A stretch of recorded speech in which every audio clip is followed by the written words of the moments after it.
بہت ہی important story ہے جی، جو کہ ہر آدمی کو پتہ ہونی چاہیے۔ یہ واقعہ ایک نارتھ میڈیکل وارڈ میں ایک خاتون ایک لیڈی ڈاکٹر کا بیگ چوری کرتے ہوئے پکڑی گئیں، اور اس کے بعد جب پولیس کو ریکویسٹ کی گئی کہ ان کو لے جائیں تو پولیس کی طرف سے کوئی رسپانس نہیں تھا۔ تو پھر ہمیں بتایا گیا کہ جی یہ اس طرح خاتون بیگ چوری کرتے ہوئے پکڑی گئی ہیں، ان کو بٹھایا ہوا ہے فیمیل سیکیورٹی گارڈ نے، اور اب پولیس کا ویٹ ہو رہا ہے۔ تو میں نے ایس ایچ او کو ریکویسٹ کی کہ جی آپ آ کے ان کو پکڑیں، اس طرح ہم ڈاکٹروں کا سامان چوری کرنے کی تو کسی کو اجازت نہیں دے سکتے۔ میں تو اس وقت وہاں پہ موجود نہیں تھا، مگر جب میں پہنچا وہاں پہ تو پولیس بھی اس وقت پہنچ گئی تھی۔ تو S H O was there, تو اس خاتون نے ایک بات کی، وہ جو چور خاتون تھی جس نے چوری کی تھی بیگ سے، اس نے کہا کہ میں عورت ہوں، صبح میری ضمانت ہو جائے گی، کیونکہ یہ بات سب کو پتہ ہے جو لوگ پولیس میں ہیں یا کسی اور مطلب ایسے سرکاری اداروں میں ہیں،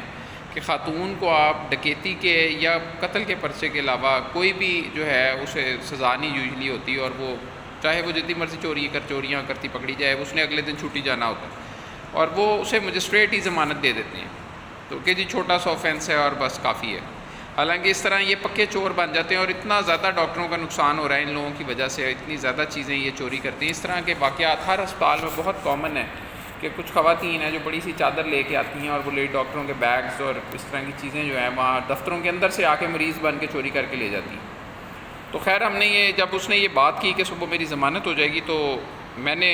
ایس ایچ او کو کہا کہ اس کی ضمانت نہیں ہوگی، ہم خود پیش ہوں گے مجسٹریٹ کے پاس، اینڈ وی ول ٹیل ہم کہ اس نے چوری کی ہے، آپ اس کی ضمانت نہ لیں، اس کو جیل بھیجیں۔ تو ایس ایچ او نے کہا کہ ٹھیک ہے، میں انویسٹیگیشن آفیسر کو جو اس کیس کے ہوں گے، پرچہ تو درج ہو ہی رہا ہے، تو جو آئی او اس کے ہوں گے وہ آپ سے رابطہ کر لیں گے، اور وہ آپ کو بتا دیں گے صبح، تاکہ آپ لوگ بھی پیش ہو جائیں۔ تو جب وہ آئی او اس خاتون کو پیش کرانے کے لیے لے کے جا رہا تھا،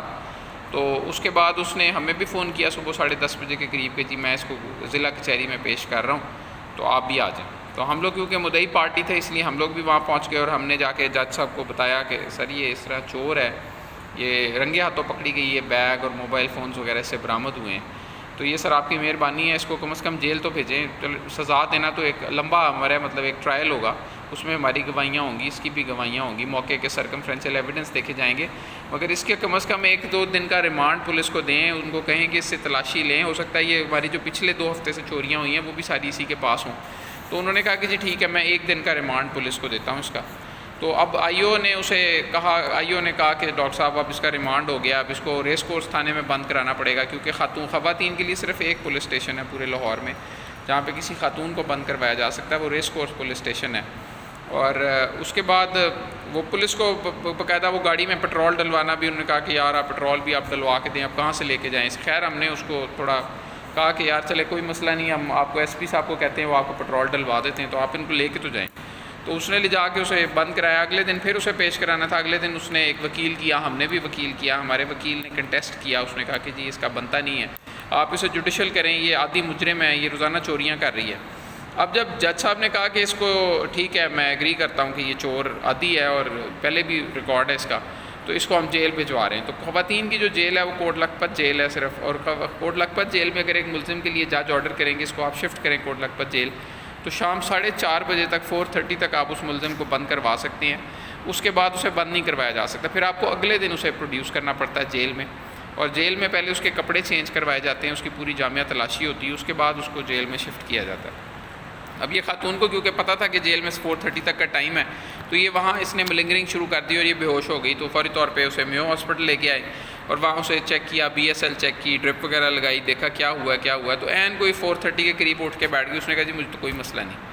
تو وہ ہمیں یہ ریئلائز ہوا، ہمیں نہیں پتا تھا، وہ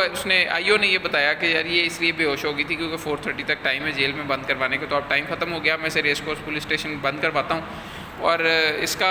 کیونکہ اس کا ایک مطلب اب تو یہ انڈرسٹوڈ ہے، کہتا ہے ایک تو ہر وقت اس کے ساتھ فیمیل کانسٹیبل رکھنی پڑے گی، مجھے مطلب اس کو رکھنی پڑی تھی کیونکہ ساتھ اس کے فیمیل کانسٹیبل تھی جس نے اس کو رکھا ہوا تھا آئی او کے ساتھ،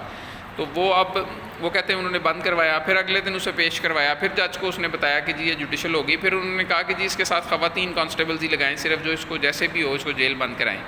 تو وہ خواتین کانسٹیبلز نے آئی تھنک اس کو کوئی تھوڑا سا اپنا ڈانٹا ڈپٹا یا کوئی ڈرایا دھمکایا کہ ہم تمہیں ماریں گی یا کوئی اس طرح کا، تو وہ بے ہوش نہیں ہوئی، اور وہ ادھر سے وہ اسے لے جا کے انہوں نے کوٹ لکھپت جیل بند کروایا۔ کوئی 3-4 دن کے بعد جوڈیشل ہوئی تھی، تو 3-4 دن کے بعد اسے دوبارہ پیش کیا، تو تقریباً 7-8 دن ہو گئے تھے اسے جیل میں۔ تو ہم پھر پیش ہوئے اور جج صاحب نے کہا کہ دیکھیں جی اب تو 6-7 دن ہو گئے. اس سے ویسے جب جیل میں انہوں نے اسے شفٹ کروایا تو وہاں اس کے کافی سارے اس کے کپڑوں سے موبائل برآمد ہوئے. جب انہوں نے اس کو کپڑے چینج کرنے کو کہا تو جو اس کے کپڑے نکلے ان کو پیک کرتے ہیں لفافے میں, تو انہوں نے اس کو جب چیک کیا تو اس میں سے کافی اندر جیبیں بنی ہوئی تھیں جن میں موبائلس تھے, تو وہ انہوں نے دکھائے کہ جی یہ برآمد ہوئے ہیں اسے. اور 8 دن بعد جب وہ عورت پیش ہوئی اور اس نے جب میں نے اسے آرگیو کیا اور وہاں پہ ہمارے وکیل بھی ساتھ موجود تھے, انہوں نے بھی آرگیو کیا, تو اس نے کہا کہ دیکھیں جی میں یہ عہد کرتی ہوں کہ آئندہ میو ہاسپٹل جا کے چوری نہیں کروں گی. اس نے یہ سوچا کہ ان کو میں یقین دہانی یہیں کرا دوں ورنہ پتہ نہیں یہ آج بھی ضمانت نہ ہونے دیں پھر دوبارہ جیل بھجوا دیں.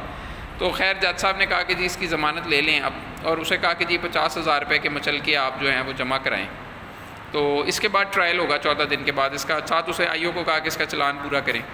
تو آپ یہ دیکھیں کہ میں نے, کیونکہ مجھے پتا تھا کہ مچلکے ٹاؤٹ مچلکے بھی ہوتے ہیں جس میں ایک فیک رجسٹریاں وہاں مل جاتے ہیں بندے عدالت سے ضلع کچہری میں, وہیں سے آپ لے کے لگا کے تو ضمانت کرا سکتے ہیں. تو میں نے جج صاحب سے ریکویسٹ کی کہ سر جینون رجسٹری پہ اسٹیمپ لگوائیے گا کورٹ کی اور ٹاؤٹ مچلکے نہ لیجیے گا. تو مطلب انہیں بھی یہ اندازہ ہوا کہ لگتا ہے ڈاکٹر صاحب ریگولر لٹیگنٹ ہیں اور ان کو سارا پتہ ہے. تو اس وجہ سے آپ دیکھیں کہ ایک پھر وہ اس خاتون نے وہاں جب اس نے جینون رجسٹریاں اپنے بیٹے کی یا پتہ نہیں کسی رشتہ دار کی موٹر سائیکل کی لگائیں, تو اس نے جو میرا منشی تھا پھر بعد میں کھڑا جب یہ ضمانت وغیرہ کے کاغذ اس کے فائنل ہو رہے تھے, تو اس نے کہا کہ ڈاکٹر صاحب کو پھر کہہ دیجیے گا کہ میں میو ہاسپٹل نہیں آؤں گی. تو یہ میں آپ مثال دے رہا ہوں کہ دیکھیں, حالانکہ مجھے بہت لوگوں نے کہا کہ جی آپ پہ الزام لگا سکتی ہے خاتون اور یہ بڑی خطرناک ہوتی ہیں اس طرح کی خواتین, یادی چور ہے, یہ آپ پہ کریکٹر پہ کوئی الزام لگا سکتی. تو میں نے کہا کہ کوئی مسئلہ نہیں, ان جیسوں کا علاج یہی ہے کہ آپ ان کو آہنی ہاتھوں سے نپٹیں تاکہ یہ آئندہ کے لیے کسی بندے پہ الزام نہ لگائیں. ایک دفعہ اس نے چوری کیا, ہم نے اسے 8 دن جیل رکھوایا, اب اس کا ٹرائل کروائیں گے, یہ کبھی میو ہاسپٹل نہیں آئے گی. تو اس قسم کا ایک میسج ہے جو کہ لوگوں کے لیے جاننا ضروری ہے کہ اگر کبھی اس قسم کا کوئی انسیڈنس ہو تو اس کو کیفر کردار تک پہنچائیں, کوشش کریں کہ اس کو مڈ وے نہ چھوڑیں.